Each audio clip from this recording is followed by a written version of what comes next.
Will it be DTR? Will it be Joe Flacco? Either way, the Browns have a game that is very winnable for them Sunday in Los Angeles against the Rams. Crossover Thursday on Locked On Browns starts now. You are Locked On Browns, your daily Cleveland Browns podcast. Part of the Locked On Podcast Network. Your team every day.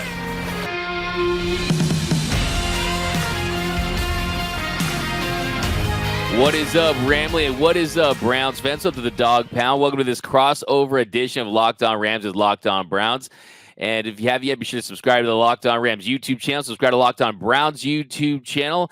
And my name is Doug McKain. You can follow me on X and Instagram at DMac_LA. I've been covering LA sports for over a decade. SI 24/7 Sports, Dodgers Nation. Now the Rams for Locked On. And today I'm joined by the Locked On Browns host, Mr. Jeff Lloyd, rocking that sweet, sweet Dog Pound Browns hoodie. We're breaking down this Week 13 matchup, a critical matchup for both teams.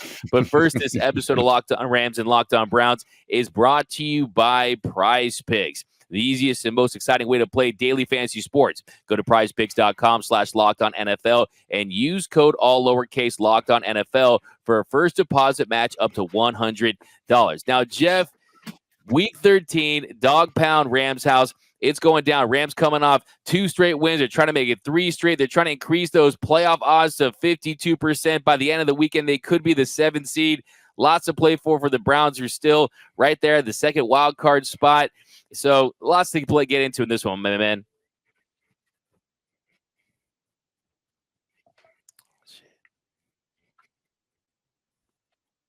No question about it. Last week's loss was a difficult one, obviously, for the Browns. And going out to Denver is always a difficult road trip. The Browns, in my opinion, made the smart move, decided just to take the trip a little further out west to LA. A little warmer weather, a little more relaxation. The team, obviously, is a little banged up here. We'll learn more in the coming days about who's going to be available, who's going to be in, who's going to be out. Certainly have questions still as who's going to be the quarterback. The definitive appears to be, if we don't hear of DTR practicing on Thursday, then in fact it will be the Browns' 4th starting quarterback this season, Joe Flacco, under center for the Browns on Sunday. Yeah, I mean, that was the most interesting thing about this game. That's the biggest storyline heading into it is, will it be Joe Flacco? 38-year-old Joe Flacco starting for the Browns. Last 12 games, 9 starts, 1-8 in those games. He led that 14-point comeback for the Jets against the Browns in 2022. And look, this is a Browns team that you're 5-2 with Deshaun Watson. You get DTR in there. By the way, full disclosure, I'm a UCLA guy, so always root for my boy Dorian Thompson-Robinson. But he gets hit last week. You saw the blood. It's unlikely probably he plays in. Joe Flacco, but under center. How you feeling about that, my man?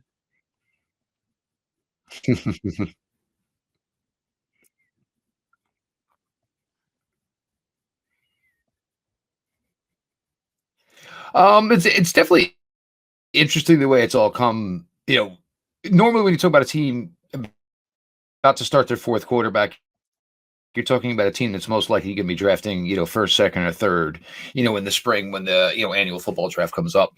But the Browns have found a way to make it work here. And, Coach Stefanski, Alex Van Pelt, to their credit, they found what works for each one of these quarterbacks. It's going to be a little different because, Joe Flacco comes in, and at 38 years old, the athleticism is probably not much there.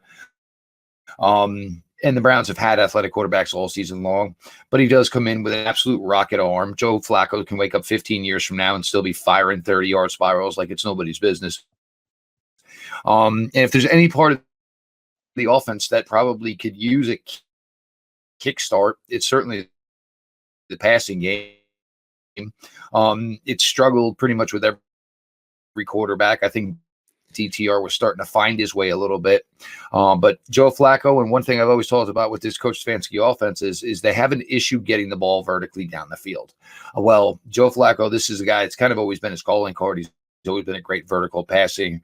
So maybe this could be an element of the Browns offense that I haven't gotten to in at least a couple of seasons now.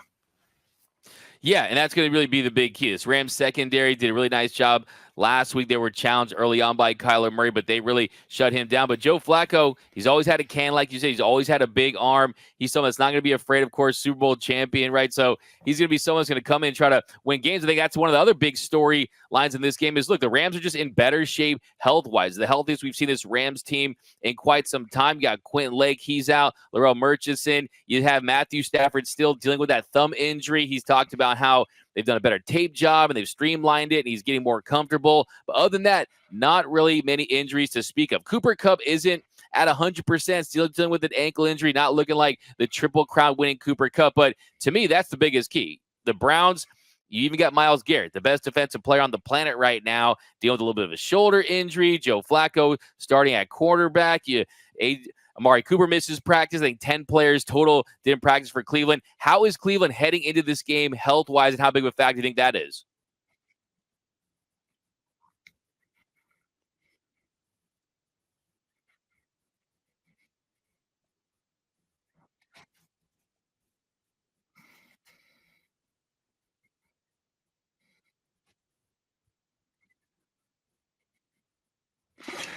For the most part, it's good. Like the Browns have been really, really smart and cautious about this, and this is something actually new to this Stefanski and Barry regime. They didn't give a lot of days off in years past, but they're mid and veteran, and you got to understand that guys like Joel Bitonio just can't go out there every day, and they can't go out there Wednesday, Thursday. Myles Garrett, even with the shoulder, and Myles appears that he's going to play. There's things you can do. Obviously, Myles has been playing a lot of stand up this year, so lining up over the guard, lining up over the center. These are still things you can do. You maybe just can't get him for a full 100% of what would be his normal snap load, but Andrew Berry made the concessions and made the moves in the offseason to cover up for some of this. You brought in Zadarius Smith. You brought in, obviously, former Ram, Agbanaya Ankaranko to help out with this. So they have length and depth in the defensive line. So if Myles can't give you 100%, I think they're okay with that. Bruises, Denzel Ward still hasn't taken the practice field. He was out last week. That certainly, it wasn't much of a factor last week against Broncos as much as it would be a key factor this week. Obviously, Kupp, Atwell, and of course, Nakua, all these fantastic route runners, and the Browns certainly would love to have the top corner for that. But the biggest question here, obviously, other than the quarterback position, certainly is, would Denzel Ward be available? And my gut feeling is it's trending towards he's not going to be available. Yeah, so I mean that really puts the Rams in a good spot to get a Cleveland team at the right time. Because look, where the Rams are sitting right now, you can't go 500 the rest of the way. You have to beat the teams where you're going against backup quarterbacks and potentially the Saints and most certainly the Cleveland Browns, and then teams like the Commanders and the Giants. You got to win those 4 games, and then you got the other 2 against the Ravens and the 49ers. So that is the path to the playoffs for the Rams. So if you lose this week against Cleveland at home, I know the dog pound's going to be out there in force.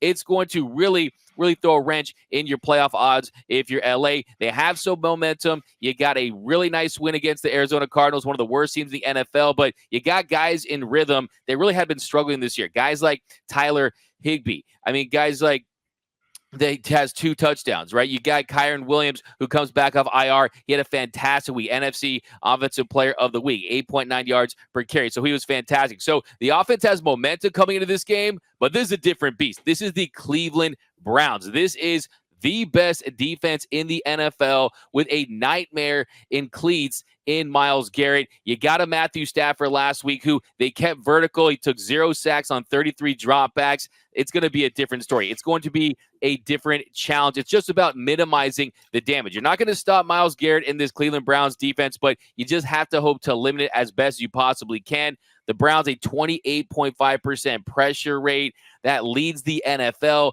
Myles Garrett, 13 sacks. QB hits, he's 3rd in the league, a 94.1 PFF grade through 11 games. I mean, he's been absolutely ferocious, the front runner for Defensive Player of the Year. And that, to me, is going to be the game right there. If you give Matthew Stafford time to cook, time to find receivers and let routes develop, he's going to generate offense. If you get in the backfield and they get home and they sack him, it could be a long afternoon for the Rams.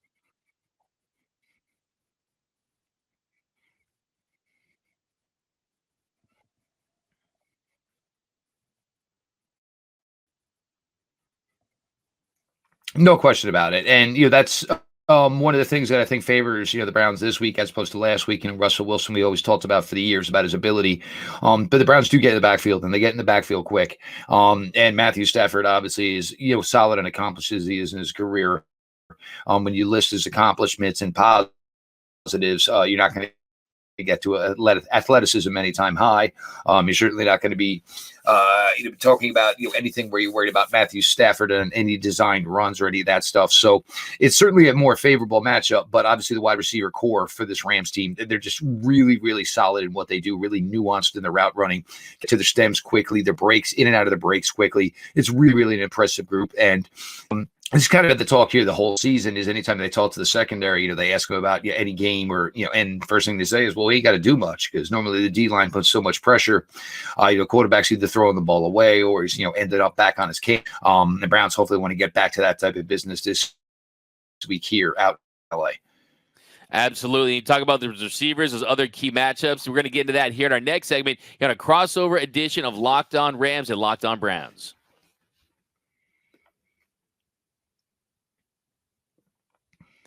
And we are off and running here on this crossover edition of Locked On Rams and Locked On Browns. And you are part of the Locked On Podcast Network, your team every day. Also, shout out to those every listeners. We appreciate you watching every episode, listening to every episode. Browns fans, Rams fans. And by the way, you can be an every listener too. Join the club. It's 100% free, and you won't miss a thing about your Browns or your Rams. Now, Jeff, here in our second segment, we kind of dive into some of these matchups. You just mentioned right now the receivers, the talented receiving core that the Rams have. You have Cooper Kupp. You have the emerging rookie superstar in Puka Nacua. Well, last week, Matthew Stafford had his best statistical game of the season through 4 touchdowns, but it was a quiet afternoon for Cooper Kupp and Puka Nacua. I mean, they really didn't put together big games. He had 13 targets, 7 receptions, 45 yards. If they can get going, take advantage of their abilities, and I think that's going to be a big kicker in this game because you're going to need more from them this week than you got last week if you want any chance to score points against this vaunted Browns D.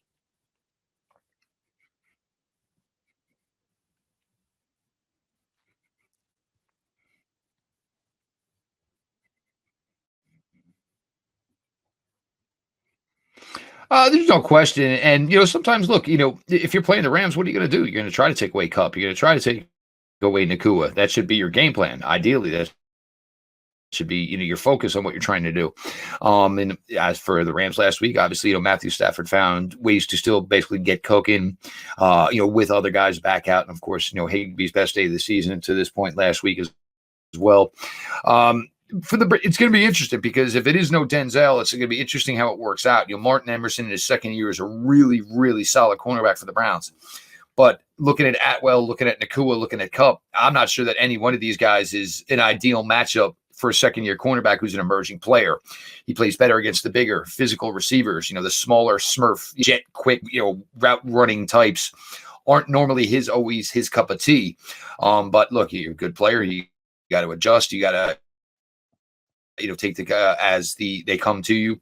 Greg Newsome certainly would be a better matchup here for any of these guys. As it looks now, if there is no Ward, both of these guys are slated to start. Greg Newsome, these are much better matchups for him as far as his type of athletic make, type of body frame. So it's certainly going to be interesting because you can't let Stafford start tossing the ball all over the place, because if they do, then comes in Kieran Williams, then comes in the running game. And the Browns obviously struggled against the run last week, although the overall numbers don't look as bad as it was. There were a lot of chunk runs last week. But the Browns certainly don't need to be playing defense 2 weeks in a row on roller skates. Yeah, absolutely. And that's going to be one of the ways they're going to try to keep Stafford vertical and try to neutralize this Browns pass rush, is try to get something on the ground. It was the best we've seen this offensive line block, but then you got to take it with a grain of salt. It is the Arizona Cardinals. It is not the Cleveland Browns. And I think everyone's focusing on that Browns defense, and for good reason. I think one of the big storylines in this game is how does that Rams defense do against this Browns offense with so many questions, with Joe Flacco likely going to be the starter. And you look at this Browns offense, this pass offense in particular, last couple of games, mean, they have not fared very well. Last week, 190 yards, 9.5 yards per attempt, a touchdown, 68.6 rating, under 14 points in back-to-back weeks, sacked 4 times, 7 QB hits. And the Rams, they're not a team that gets a ton of pressure, 7th lowest pressure rate in the league at 19.7%. They also don't cause a lot of turnovers. So I think that, to me, is one of the places where the game's going to be won. I mean, look at who wins that turnover battle. 23 turnovers for the Browns, 31st in the NFL. Rams have the 3rd fewest takeaways in the NFL. So it's going to be very interesting. Rams 5 passes, intercepted, 4 fumbles, not a lot of takeaways, but the Browns have given away at least twice in their last 8 games. Can the Rams get an interception? Can they get a fumble? Can they give some momentum to this Rams offense in Browns territory to make it a little easier to cross that goal line against one of the best defenses, if not the best defense in the National Football League?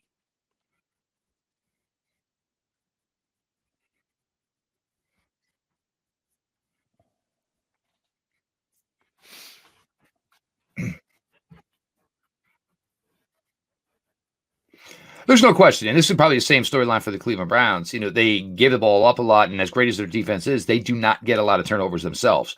So a key turnover here for either Los Angeles or for Cleveland certainly could go a big way in being a deciding factor for this game. And even for the Browns, all the pressure they get, I mean, quarterbacks have been fortunate that most of the time they've held on to the ball. You got to think that eventually, that's not going to continue. Obviously, for the Rams fans, they're hoping that'll at least hold for at least one more week. But what other team can win this turnover battle? Because, I mean, as you said, it seems that both teams have been accustomed to being on the wrong end of it for most of part of the season. Yeah, absolutely. And when you kind of dive into some of these specific matchups, I think one we talked about a little bit earlier about Cooper Kupp, we are waiting here as Rams fans to see any modicum of hope of the old Cooper Kupp, and he just has not moved the same. The routes haven't been the same. The blocking has been great during certain stretches. Don't get me wrong. He definitely had a big impact last week in Kyren Williams' big day, but we want to see Super Kupp once again. I think this is a week and an opportunity for him to get back to that. You got Cooper Kupp versus Greg Newsome. Kupp, like I said, he's been quiet last 5 games, has had 50 yards receiving last 5 games. Newsome's allowed 333 yards in coverage, 2 touchdowns this season. I think that's a matchup. They're in the slot. Cooper Kupp has a chance to really get back on track against Newsome.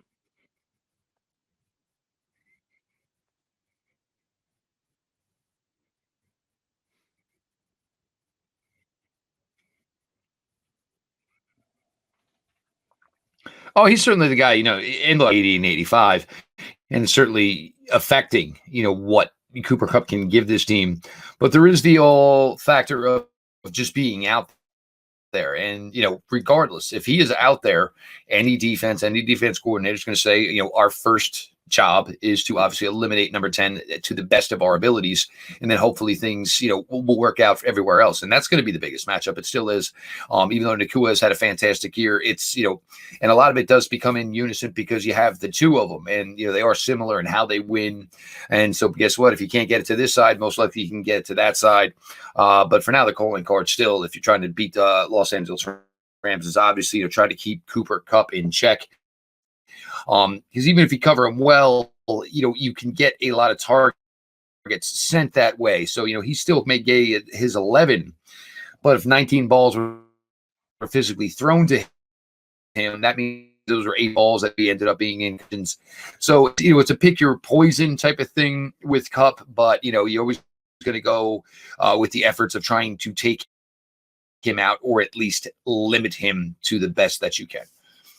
100%. I mean, he's someone that when he's right, he's one of the best in the league. I think it's more of a health issue right now for Cooper Kupp, and you just don't know when he's going to feel good and feel healthy. I think this is a great opportunity for him to really get back on track. Now, another matchup I'm looking at is Kobe Turner versus Ethan Postage. I mean, you look at up the middle, getting some pressure up the middle on Flacco. Kobe Turner, rookie out of Wake Forest, had his best game of the season last year, had 2 sacks, and you get that pressure up the middle, try to make things disruptive. That's going to go a long way.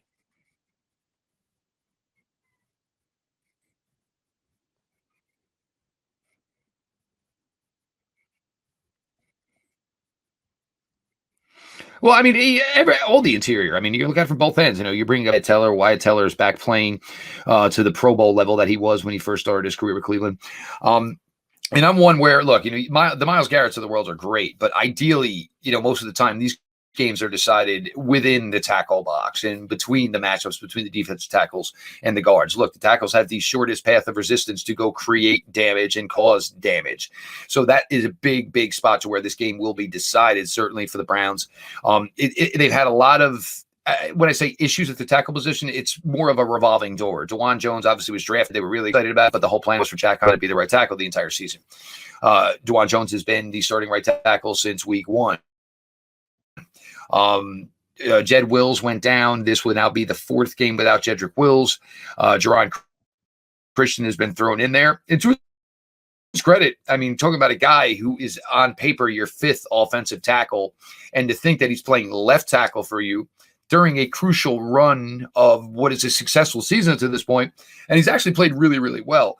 He's a better pass blocker than their other swing tackle, James Hudson. James Hudson is a guy they use as an extra tight end. It's just a better role for him. But that's been one of the nice quiet finds here for the Browns this year, is that Jerron Christian has come in and kind of solidified and held it down here over the last 3 weeks. And also keep in mind, when we're talking about him, if Joe Flacco does go on Sunday, that will make Christian now the blindside protector for 3 different quarterbacks in 4 starts.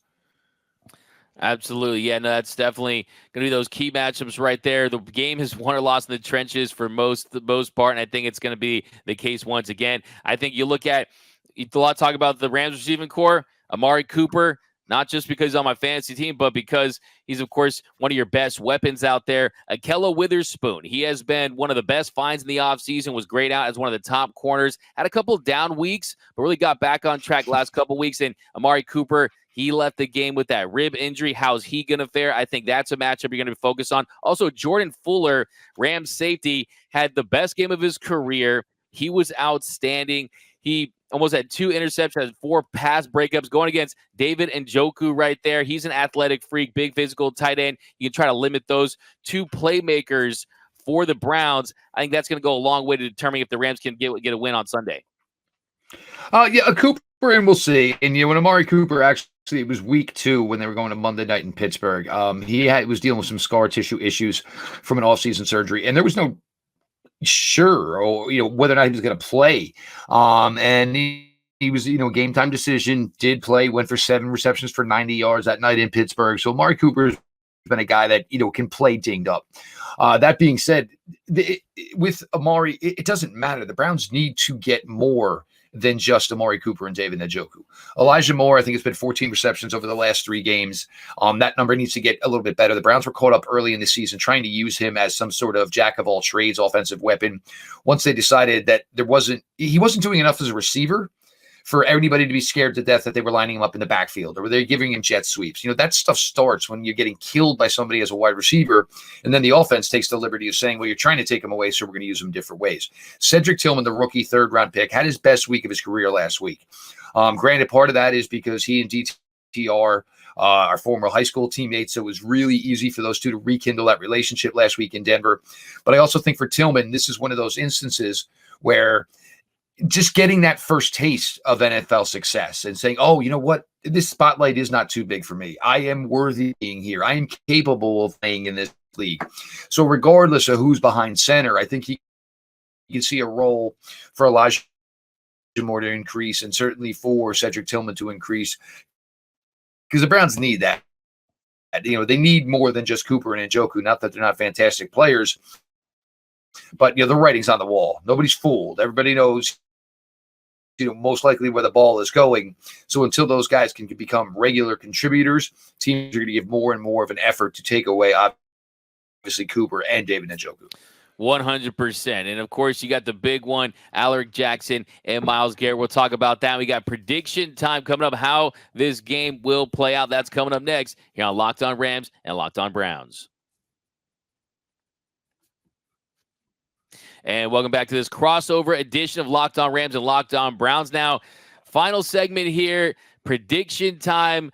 Like I said in the last segment, good luck to Alaric Jackson trying to sleep the night before going against the ferocious beast that is Myles Garrett. Of course, we're going to see how he fares in that situation. Definitely going to look at this defense for the Cleveland Browns. Can they continue their success holding teams to under 300 yards per game? I think if I'm the Rams, the momentum that they built last couple games, offensively, Matthew Stafford is getting healthier. He's getting into a groove. I think the defense has overachieved all season. And I think it's really going to come down to, can this Cleveland Browns team that struggled to score points, can you continue that trend of the Rams? And can you find a way to at least crack 20 points to give yourself a good chance to win at home?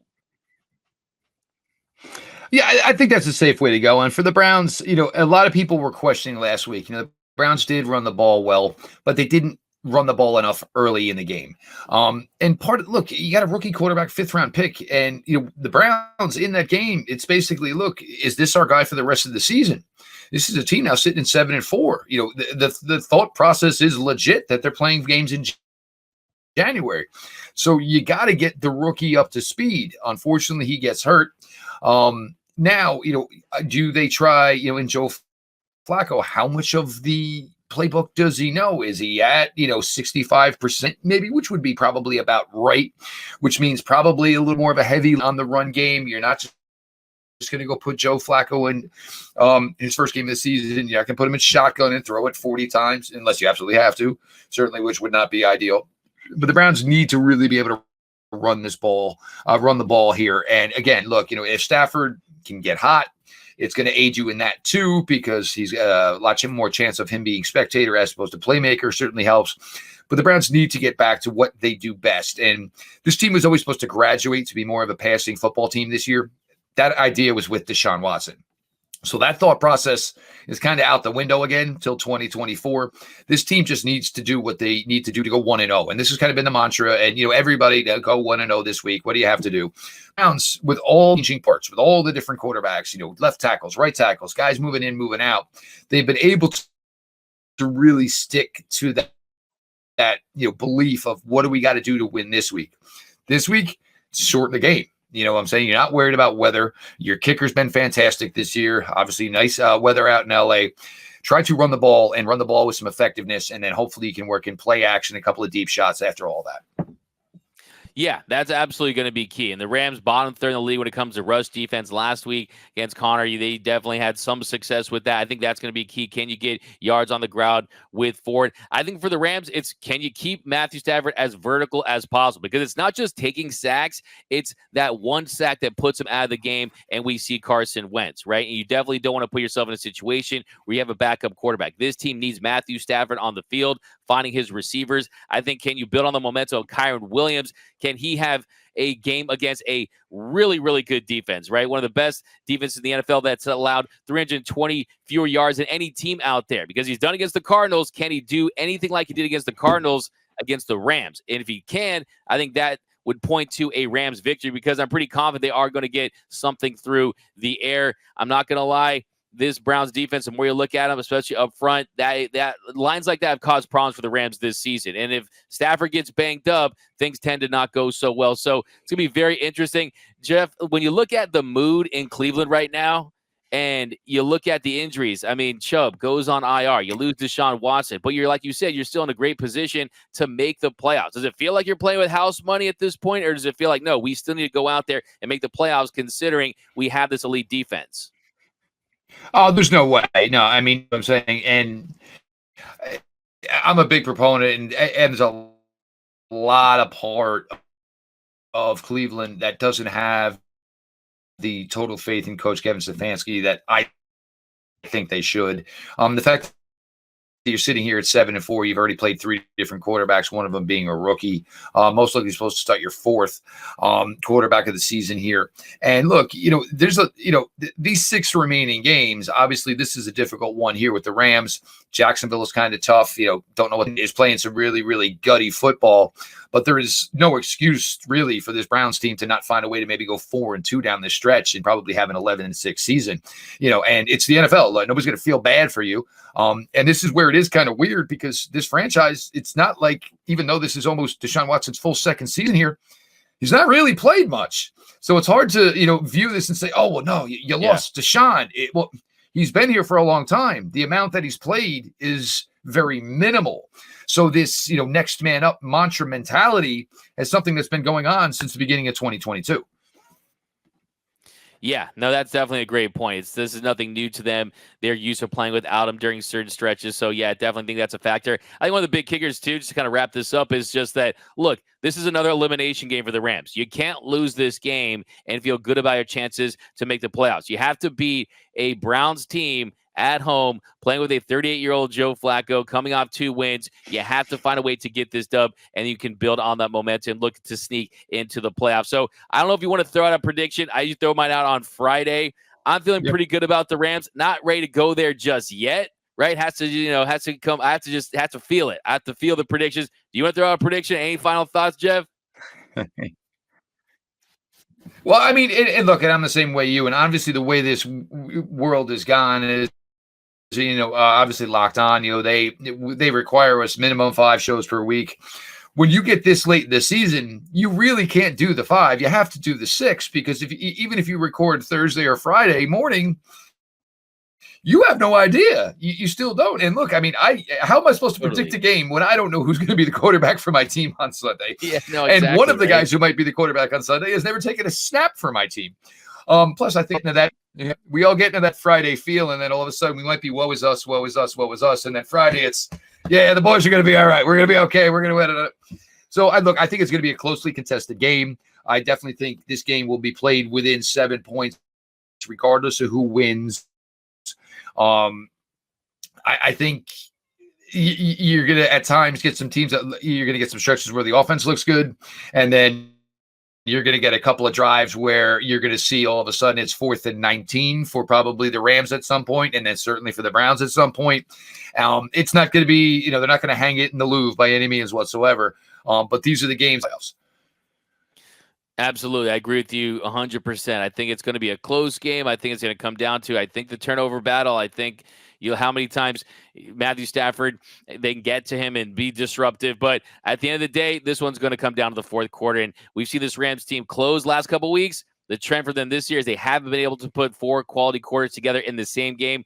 Can they do that? Can they learn from their mistakes? Can their young rookies continue to emerge and figure things out at this level? That's going to be key. But that's going to do it for this episode of Locked On Rams and Locked On Browns crossover edition. My name is Doug McKain. You can follow me on X and Instagram at DMAC_late. And you can follow my man, Mr. Jeff Lloyd, at Jeff_LJ_Lloyd over on the X. Until next time, whose house is Locked On Rams house?